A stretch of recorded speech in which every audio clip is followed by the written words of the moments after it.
Hey guys, today we're going to make a surface grinder for the belt grinder. Let's do it! So what I'm going to be using is the belt grinder with my large contact wheel on it. And I'm going to run it up and down along the steel. I've seen a couple of videos on YouTube of grinders like this. I'm going to be using some 40mm box section, 25mm box section, to actually make the carriage that the chuck is going to slide along. Let's cut some steel.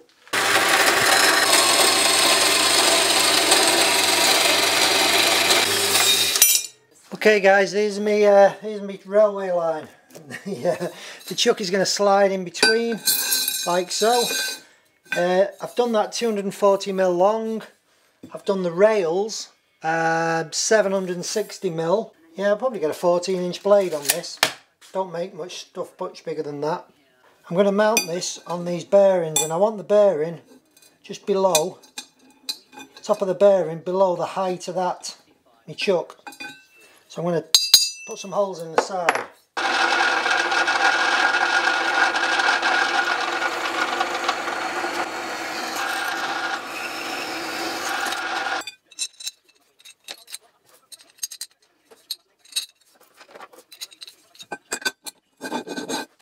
It's time to get this welded up, guys. Right now I'm presenting him in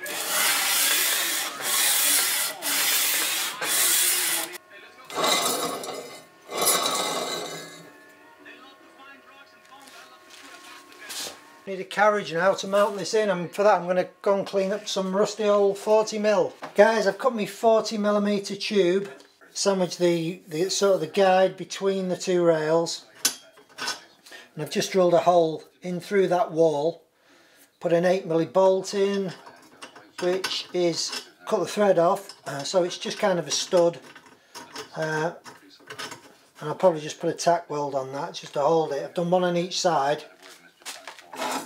so that it'll hinge up and down on wood. One of the supports on the back of the chassis, if you like, will have the adjustment bolt on it. So just tapped an M8 thread into there.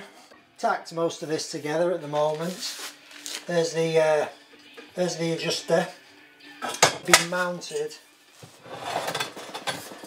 kind of in that position on the grinder. There'll be an arm on this so I can pull it up and down to bring it to the wheel. There's the adjustment there. So now I need to make the magnetic chuck. I've run a file along the rail system just to flatten it all out, get it all really smooth, sanded it down, back and front, and I've just finished off the actual chuck.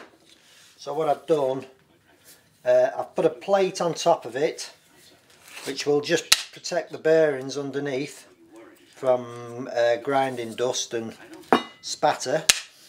I've hinged the actual magnetic chuck so that I can do tapered tangs.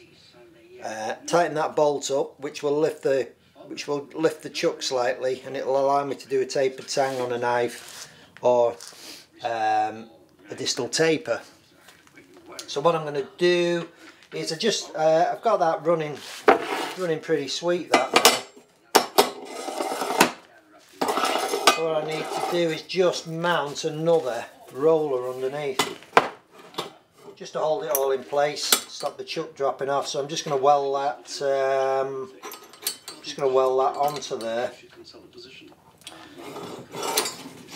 so that it holds the whole chuck nice and tight. Well, I've just about finished off the table now. Got my magnetic chuck sliding really nice. It's locked in place with the bearing underneath. I've got my adjuster set for the tapered tangs underneath to push the plating up. Got my adjuster to push the magnetic chuck onto the plating wheel. what it looks like from the back.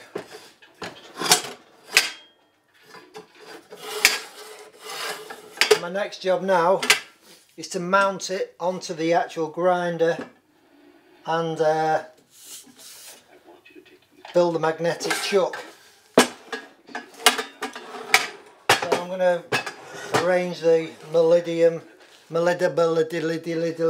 magnets on there with some strips of steel in between, guys. So I'm going to epoxy them on. I don't know if it's going to work or not. I will give it a go and I will come back in the next video. If you want to see how I built my grinder, have a look at the card. See you soon, guys. Be back in a day or two.